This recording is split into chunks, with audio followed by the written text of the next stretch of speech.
So Anita, if a woman is, she recognizes that she has struggles with eating, she has eating difficulties or an eating disorder, and she really wants to dig in and come to residential treatment, what can she expect?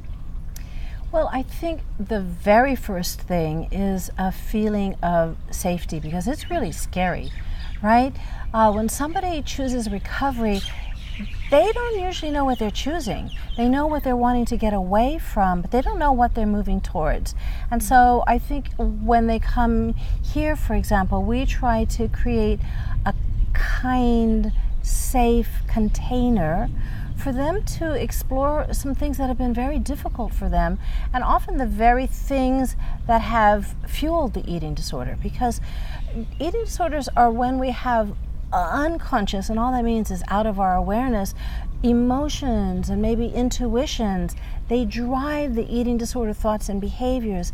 And to be able to get to the bottom of what they are so you can clear them once and for all, you need to have a place of respite. And that's really what we try to provide here. And then opportunity to learn the skills that they can apply then to their everyday life. So it's a combination of a place to be, and then a place to grow, and then a place to apply those skills that you've learned along the way. Kind of reminds me of like a cocoon. When a caterpillar is changing forms, which first means he has to dissolve and be unmade, he has to do that in a chrysalis, in a safe, contained place, and then that reformation, that transformation can happen. And something I've noticed here at Ai Pono, there's a lot of butterflies flitting all around to remind us. That's true. I love that metaphor. The other one that comes to mind for me is the hermit crab, because hermit crabs, unlike other crabs, they don't make their own shells. So what a hermit crab has to do is it has to find a discarded shell that becomes its home. And a hermit crab, the way they're built is they have these eyes and these pinchers, and then they have these little sort of like worm-like coiled bodies.